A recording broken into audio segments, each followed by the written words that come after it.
하나님 말씀 여호수아서 22장 우리 오늘 10절에서 34절을 조금씩 보면서 갈 건데요. 먼저 우리 10절 읽도록 하겠습니다.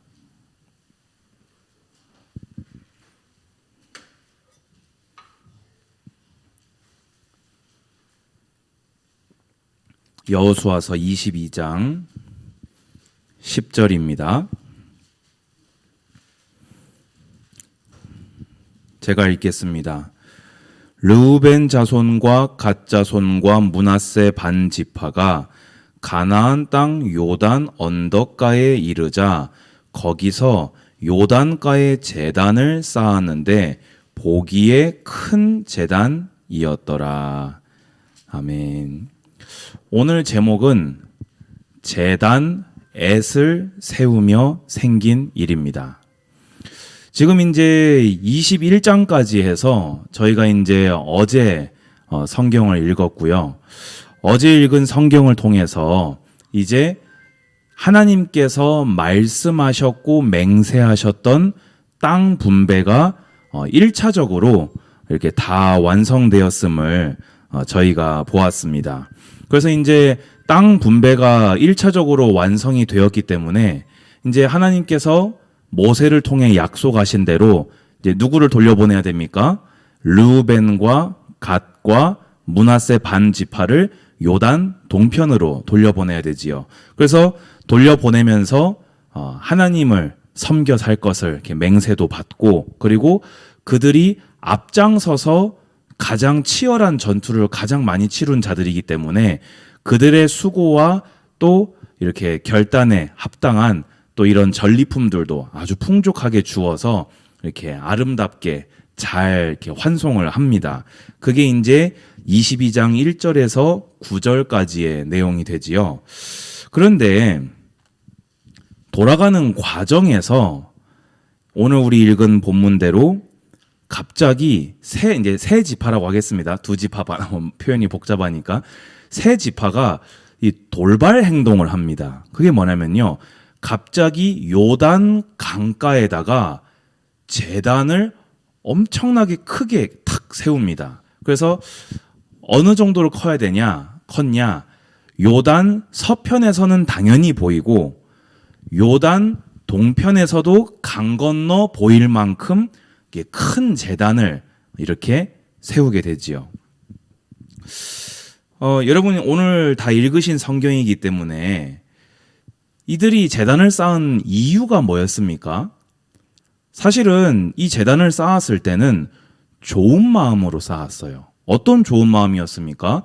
나중에 시간이 흘러가서 이 요단 강이 우리 세 지파를 언약의 백성과 언약의 땅과 하나님의 언약으로부터 우리를 분리시키는 것이 될까 하여 증거로 이 제단을 증거로 해서 여호와께서 우리를 위해 싸우셨고 우리에게 언약하신 대로 땅을 차지했고 우리 또한 그 언약의 백성이다라는 징표로서 그 제단을 이렇게 세우고 떠나서 이제 요단 동편으로 갔습니다. 근데 문제는 어디서 발생했냐면요.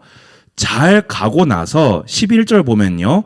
이 언덕가에 이스라엘 자손에게 속한 쪽에 제단을 쌓았다 하는지라 하면서 그 제단을 쌓은 이야기가 서편에 있는 나머지 10지파에게 들린 거예요. 근데 그 말을 들었을 때 그들의 반응이 어떻습니까? 12절 보세요. 이를 듣자 곧 이스라엘 자손의 온 회중이 실로에 모여서 그들과 싸우러 가려 하니라 라고 되어 있습니다. 지금 보세요. 제단 세워놓고 갔단 말이에요. 믿음으로 제단을 세워놓고 갔습니다. 그런데 그 제단을 세웠다는 소식을 듣자마자 이 이스라엘 백성이 한 첫 번째 행동이 뭐라고요? 전쟁을 하려고 한 거예요. 자, 그럼 이게 지금 어떻게 된 상황일까요? 여러분, 일단 이 제단이 세워진 게 상식적으로 봤을 때 이 모습이 어떻습니까? 우리가 이스라엘 민족이라는 전제를 한번 해봅시다. 이 당시에. 그러면 이들이 돌아가면서 제단을 세운 게 상식적으로 믿음으로 보일까요? 우상숭배로 보일까요? 이건 누가 봐도 우상숭배인 거예요. 왜냐? 율법에는 성막 앞에 제단을 세우는 거 외에는 제단을 세우면 안 된다고 했거든요. 그런데 갑자기 거대한 제단을 세워놓고 떠나버리니까 아무 설명도 듣지 못한 나머지 지파 입장에서는 저들이 실컷 정복전쟁 잘하고 가더니만은 변질됐다 벌써 우상숭배에 물들어 버렸다 이렇게 돼버린 거예요. 여러분, 우리가요 가끔 그럴 때 있습니다. 내가 믿음으로 한다고 하면서 타인의 시선과 교회의 시선을 전혀 의식하지 않고, 왜냐면 나는 믿음으로 한 거니까, 나는 정말 주님 보시기에 충성된 뜻으로 한 거니까 뭐 다른 사람들이 그런 생각 할 거라는 생각도 하지 않고 이렇게 뭔가 행동을 할 때가 있습니다. 그런데 그것이 우리가 가지고 있는 세계관에서 상식과 맞지 않을 때, 혹은 상식과 맞다 하더라도 우리가 혼자 신앙생활 하는 게 아니잖아요. 우리는 예수 그리스도를 머리로 모신 몸된 교회입니다. 우리는 신앙 공동체입니다. 아멘 하시기 바랍니다. 그렇다면요, 상대방을 배려하는 게 뭡니까? 말 한마디만 했어도 돼요. 그렇잖아요. 아니, 이 좋은 의도로 이렇게 하는데, 이거를 여호수아한테 우리가 이런 마음으로 이렇게 하려고 합니다. 그러면 여호수아가 뭐라고 하겠어요? 그래, 참 좋은 믿음이다. 하나님께서 기뻐하실 거다. 이럴 거 아닙니까? 그렇잖아요. 또 다른 사람들이 들으면 뭐라고 하겠어요? 좋다고 했을 거 아니에요. 그런데 지금 뭐 안 해가지고 이렇게 됐다고요? 말 한마디 하지 않아가지고 오해가 지금 빚어진 거란 겁니다. 여러분, 늘 기억하셔야 됩니다. 신앙생활은 나 혼자 내 의도가 좋다고 해서 막 해서는 절대로 안 되는 겁니다. 왜냐? 우리는 신앙의 공동체로 한 몸이요, 각자가 지체인데 서로의 생각이 다 달라요. 나는 믿음 때문에 했는데 누군가는 그것 때문에 상처를 받을 수 있는 겁니다. 여러분, 교회에서 교회를 섬겨 일을 하실 때, 하나님과 동행하실 때, 특히 제가 이제 표현을 지금 하나님을 섬기라고 이미 정답을 얘기했지만, 교회 안에서 믿음의 형제 자매와 인간 관계를 하실 때에 여호와를 경외함으로 하시기 바랍니다. 그 사람은 주께서 피로 값주고 사신 소중한 형제요 자매예요. 그런데 내 의도가 아무리 좋다고 해서 누군가가 내 좋은 의도 때문에 상처를 받는다면, 그것 때문에 분쟁이 생긴다면 그거는 하나님이 기쁘게 받으실 수가 없는 것이 된다는 것이지요. 자, 그러면요, 두 번째로 서편의 지파들의 행동은 잘한 겁니까? 저는 딱 읽는데요, 마음에 탁 걸리더라고요. 그게 뭐냐면요, 듣자 싸우러 가려 하니라. 제단 세웠다는 말 탁 듣자마자 확인도 안 하고 뭣도 안 하고 일단 싸우러 가자고 싸우려고 든 거예요. 여러분, 교회를 사랑하십시오.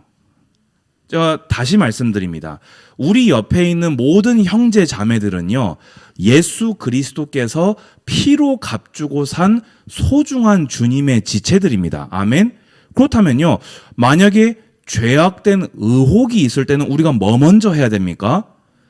정확한 사실 확인부터 해야겠지요. 그런데 지금 이들은요, 일단 싸우러 가려고부터 한 거예요. 그런데 13절 보면요, 다행히 이 안에서 좀 이야기가 있었나 봐요. 우리가 이렇게 바로 싸우러 가면 안 된다. 그러니까 누구를 보냅니까? 비느하스를 보냅니다. 저는 이 비느하스를 왜 보냈을까요? 비느하스가 예전에 무슨 공적을 세운 적이 있지요? 바알 부올 때 그 음행을 창으로 이렇게 꿰뚫어서, 그러니까 쉽게 얘기해서 비느하스는 뭐와 타협이 없는 사람이지요? 우상과는 절대 타협이 없는 사람이거든요. 그러니까 이 비느하스를 조사관으로 보내고 각 지파에서 이렇게 한 사람씩 해가지고 이렇게 10명의 이 지도자들을 조사단으로 이렇게 파송을 하게 되지요. 그래서 그 조사단이 파송돼 가지고는 이제 어떻게 됩니까? 13절에서 15절 이렇게 보면은 이렇게 조사단이 파송되는 내용이 나오고요.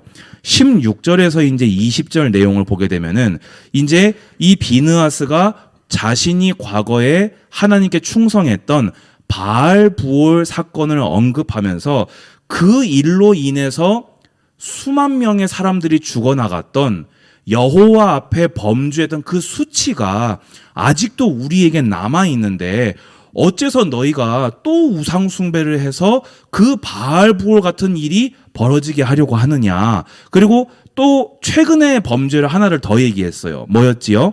20절을 보면은 아간이 범죄했을 때 그 죄악으로 멸망한 자가 그 한 사람만이 아니었느니라라고 얘기를 합니다. 이게 무슨 말일까요? 이스라엘 민족은요, 신앙의 공동체입니다. 12지파가 한 민족인 거예요. 그래서 이스라엘 백성 한 사람의 죄악이 이스라엘 진 전체에 영향을 미쳤습니다. 그게 뭐였지요? 우리 이번 연합예배 말씀이었잖아요. 아이성 정복에 실패했던 거예요. 그때 처음에 정복하러 올라갔던 사람들이 죽어나갔던 일입니다. 그래서 지금 이 비느하스는 새 지파를 향해서 권면하는 겁니다. 그 아이성 때 아간 한 사람이 범죄해서 그 한 사람만 징벌당한 게 아니라 이스라엘 진 전체가 하나님의 징계를 받았는데 너희 세 지파가 우상 숭배를 해버리면 이거는 우리 이스라엘 진 전체가 멸망하는 일이다. 우상에서 돌아서라라고 비느하스가 권면을 이렇게 하게 됩니다. 저는 이 조사단을 보낸 것 그리고 비느하스가 한 권면이 저는 아주 성경적이고 아주 훌륭한 권면이었다고 봅니다. 근데 이제 한 가지 아쉬웠던 건 뭐지요? 확인하기 전에 뭐부터 했지요, 사실? 예, 사실은 이미 우상숭배라고 단정을 지어놓고 얘기는 하긴 했습니다만 이렇게까지 이스라엘 백성이 빠르게 강하게 움직인 건 그만큼 뭐가 컸다는 말입니까? 우상에 물들 수 없다. 우리 이스라엘 민족은 이제 우상 숭배할 수 없다라고 했던 그만큼 신앙적 열망이 컸던 거예요. 근데 여러분 제가 나중에 결론에서 한 번 더 설명드리겠습니다만은 보세요. 양쪽 다 믿음이 뜨거운 사람들이었던 거예요. 이쪽은 언약으로부터 후대들이 분리될까 봐 제단을 세웠고 이들은 우상에 빠질까 싶어서 득달같이 달려온 거예요. 그런데 지금 뭐가 없었지요? 서로 대화가 없었습니다. 여러분 우리가 교회를 섬겨 살 때요. 이게 여호와를 경외하는 겁니다. 교회 안에서 내가 아무리 오라도 독주하는 것은요. 혼자 하는 것은요. 그건 여호와를 인정하는 것이 아닙니다. 하나님을 인정하십니까? 하나님이 세우신 이 신앙의 공동체 그리스도의 피로 세운 교회를 인정하십니까? 그러면 교회를 배려하며 주를 섬겨 사시기 바랍니다. 그것이요. 몇 마디 지혜로운 말로 충분히 해결될 수 있는 일들입니다. 자, 그런데 저는 하나 감동받은 게 있어요. 19절 보실래요? 그런데 너희의 소유지가 만일 깨끗하지 아니하거든 여호와의 성막이 있는 여호와의 소유지로 건너와 우리 중에서 소유지를 나누어 가질 것이니라. 오직 우리 하나님 여호와의 제단 외에는 다른 제단을 쌓음으로 여호와를 거역하지 말며 우리에게도 거역하지 말라. 자, 지금 아마 이제 대표니까 비느하스가 말하고 있을 거예요. 근데 지금 뭐라고 얘기하고 있다고요? 이게 좀 사실 좀 제한적인 하나님에 대한 이해가 좀 있는 말이긴 해요. 무슨 말이냐면요. 요단 동편에는 성막이 있습니까? 없습니까? 없어요. 근데 거기에 원래 뭐가 지배하던 땅이지요? 우상이 지배하던 땅이에요. 그러니까 이 사람들이, 그러니까 비느하스가 이해를 해보려고 만약에 그 땅이 우상 때문에 성소가 없어서 그 땅이 거룩하지 못하다고 생각해서 너희가, 그러니까 쉽게 해서 하나님이 그곳에 안 계신다고 해서 부족해서 이 제단을 세운 거라면 우상숭배 하지 말고 차라리 우리 땅 떼어줄 테니까 성소가 있는 이 땅에 들어오는 한이 있더라도 우상숭배 하지 말아라. 저는 이거 보면서요, 비록 이렇게 맞는 말은 아니긴 했지만 저는 좀 되게 좀 큰 감동을 받았어요. 여러분, 되게 아름답지 않습니까? 그러니까 지금 비느하스의 전제는 형제가 어떤 소유한 것이 마음에 안 들어서 우상숭배를 했다고 전제를 깔고 있는 거긴 한데, 죄악에 빠진 형제를 구하기 위해서 지금 뭘 희생하고 있습니까? 내 거를 희생하고 있는 거예요. 내 거를 희생하는 한이 있더라도 형제를 죄악에서 돌이킬 수만 있다면 내 거를 내어주겠다는 겁니다. 여러분, 우린 지금 사순절을 보내고 있습니다. 예수님께서는 당신에게 있는 거룩, 영광, 그리고 모든 생명에게 가장 귀한 생명까지 내어놓으심으로써 사랑을 완성하셨습니다. 성경 신약에서도 형제를 위해서 나를 내어놓는 것, 내 목숨을 내어놓는 것을 최고의 사랑이라고 칩니다. 여러분, 형제를 죄악에서 돌이키기 위해서 희생할 수 있는 그리스도를 닮은 사순절로 하나님께 영광 돌리는 우리 제자들 되시기를 주님의 이름으로 권면드립니다. 이렇게 했을 때에 이제 동편 세 지파의 대답이 나옵니다. 사실요, 좀 섭섭했을 거예요. 그리고 좀 야속했을 거예요. 왜지요? 자기들은 믿음으로 한 건데, 좋은 마음으로 한 건데, 좀 뭐 취급당했어요? 우상숭배 취급당하고, 심지어 자기들 좀 사실은 원래는 잡아 죽이겠다고 전쟁하러 온 거였잖아요. 그러니까 어떻게 보자면은 이것도 되게 상처란 말이에요. 아니, 나는 믿음으로 좋게 한 건데 어떻게 나한테 그렇게 말을 할 수가 있냐. 아니, 나를 형제로 대하긴 하는 거냐. 우리를 그러면 진짜 죽이려고 한 거냐. 이럴 수 있잖아요. 근데 그때 이들은요, 감정을 딱 절제하고 정확한 사실만 빠르게 이야기를 합니다.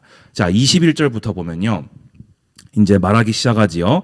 22절에 전능하신 자 하나님 여호와, 전능하신 자 하나님 여호와께서 아시나니 이스라엘도 장차 알리라. 이 일이 만일 여호와를 거역함이거나 범죄함이거든 주께서는 오늘 우리를 구원하지 마시옵소서 하면서, 이 일이 우상숭배하거나 여호와를 거역하는 일이 아니라고 설명하고 있는 겁니다. 그리고 자신들이 왜 그랬는지를 설명해요. 24절에 우리가 목적이 있어서 주의하고 이같이 하였노라. 곧 생각하기를 후일에 너희의 자손이 우리 자손에게 말하여 이르기를 너희가 이스라엘 하나님 여호와와 무슨 상관이 있느냐.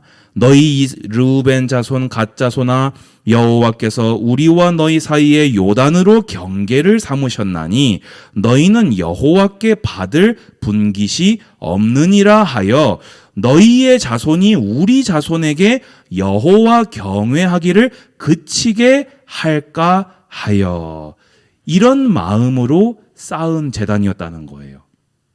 비록 자기들이 욕심내서 차지한 동편 땅이었잖아요. 근데 그렇다고 해서 언약에서 끊어지는 건 있을 수 없는 일인 거거든요. 그러니까 이 세 지파는 지금 마음이 절실한 거예요.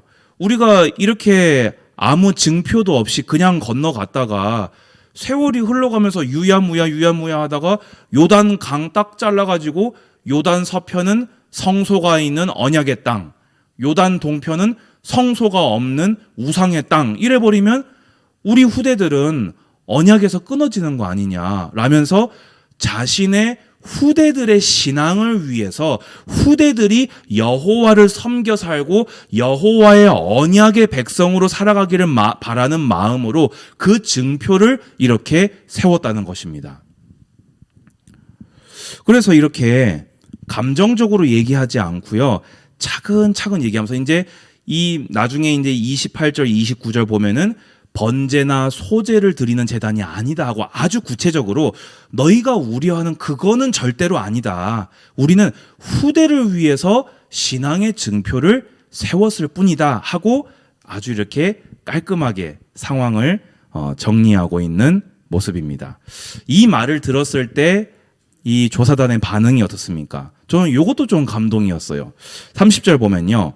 제사장 비느하스와 그와 함께한 회중의 지도자들 곧 이스라엘 천천의 수령들이 르우벤 자손과 갓 자손과 므낫세 자손의 말을 듣고 좋게 여긴지라. 제사장 엘르아살의 아들 비느하스가 르우벤 자손과 갓 자손과 므낫세 자손에게 이르되 우리가 오늘 여호와께서 우리 중에 계신 줄을 아노니 이는 너희가 이 죄를 여호와께 범하지 아니하였음이니라. 너희가 이제 이스라엘 자손을 여호와의 손에서 건져내었느니라 하고. 이 조사단이 바로 어떻게 하지요? 그것을 인정해 줍니다. 받아들여줘요. 자신들은 방금 전까지 싸우려고 했어요. 전쟁을 하려고 했어요. 그리고 이들이 우상숭배하려고 이렇게 했다고 아예 단정 짓고 있었어요. 그런데 믿음의 형제들이 그것이 아니다. 우리는 이런 좋은 마음에서 믿음으로 우리 나름대로 우리도 믿음으로 이렇게 한 거다라고 했을 때 뭐라고 했다고요? 그것을 좋게 여겼다고요.